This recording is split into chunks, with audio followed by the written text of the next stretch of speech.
Hello, everyone. Thank you very much for watching today. Today, I'm pre-recording this because if you're watching this, I'm out of town. I'm at the Century 21 convention, global convention in Las Vegas. So I just wanted to pre-record these. So you see the same shirt, I'm recording a couple in a row. But so I did want to make sure, I want to make sure you were getting a daily video. But today's topic is you got to know your role as an agent, because sometimes you forget. Sometimes when you're talking to people, they sometimes don't understand what everything that you do. Obviously, if you have time, you're going to give someone a full presentation, but you have to kind of live it, breathe it, understand it, and always have it, because people can't. They can, but they shouldn't buy or sell a house without realtors. How many know this? If you're watching this and you've been in real estate or have had at least 2 sales, you've learned that they can't do this without us, because you work your butt off and there's things that you do and you're working hard throughout the whole transaction, and at the end you go, geez, what would they have done without me? That's kind of where you want to feel. So there's 4 areas or 4 things you got to remember is your main role and duties as an agent. Number 1 is to consult and advise. Remember, you are the professional. You are the expert. You've got to do what you need to do to become that professional and expert. So you need to know the market. You might need to go into preview houses. Example, what I tell agents, I know it's hard in this market with houses selling in a day and tons of showings, but I tell agents, you want to be an expert in a market. Every single house that comes on the market, go preview. As soon as it goes on the market, see it. So over a period of time, a year, 2 years, 5 years, doesn't matter. Every single house that went on in a market, you were in.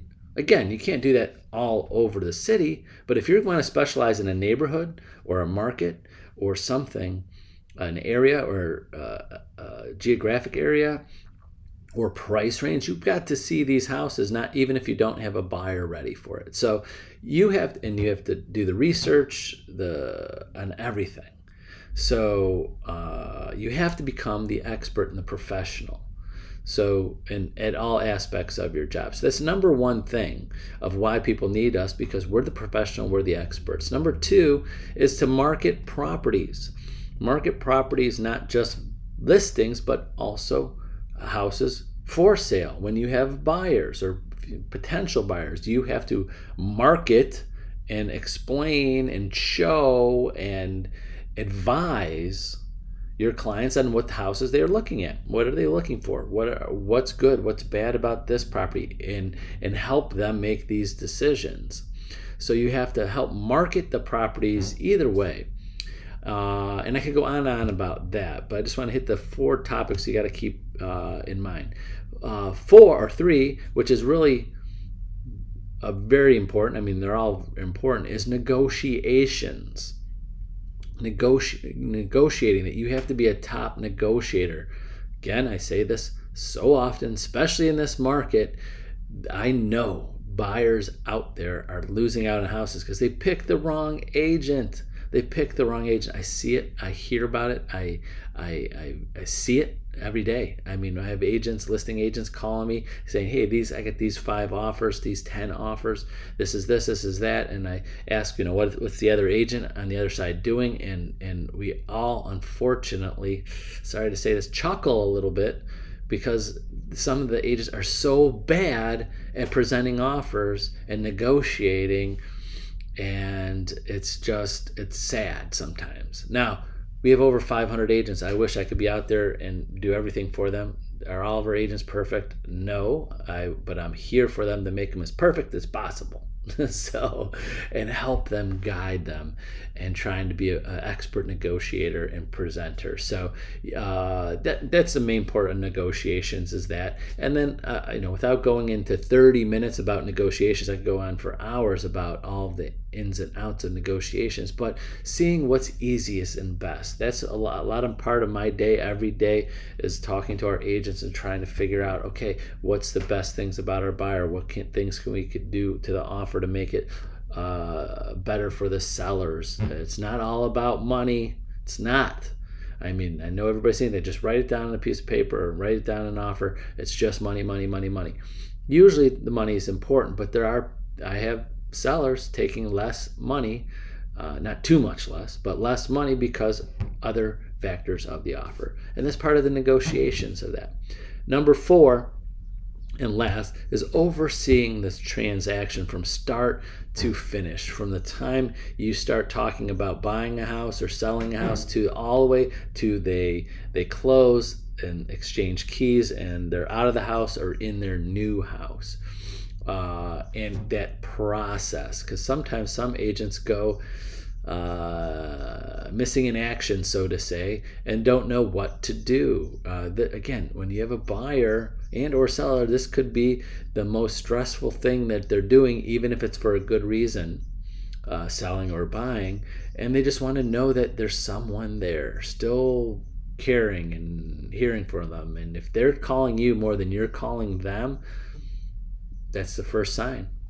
That's one sign that you're not there for them, my opinion. I tell agents, you got to call them before they call you, or at the end of the transaction, like, I had to keep on calling my agent. It's not about the answers all of the time. I mean, that's important too, but who made the initial call? Who made the reach out? Who did that? So if anything, if you take one golden nugget from this video, is you need to reach out to your buyers and sellers from the start to the finish more than they reach out to you, or they'll go at the end of it like, I had to keep my agent on task.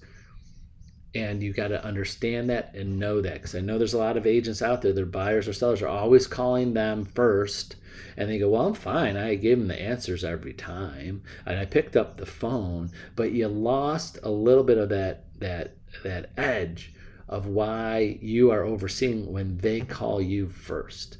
So be preemptive, give them updates. Now, Century 21 Homestar agents, we have technology to help you with that. We have our Century 21 tracker. It is the technology, an app that your buyer, your seller, yourself, your loan officer could keep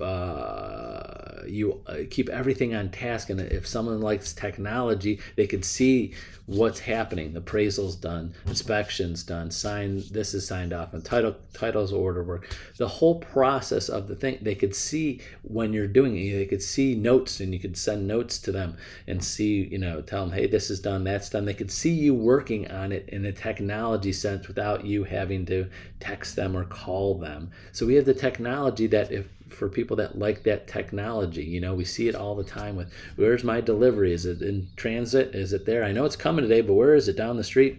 I think that's a lot of us. I ordered something on Amazon and I could track it. Is it on the street? When is it? Is it coming after afternoon? It's coming today, but you're tracking it. I'm using that as an example. So that same mentality or same person that likes that technology to see what's going on without a phone call would probably like that technology. So we have that.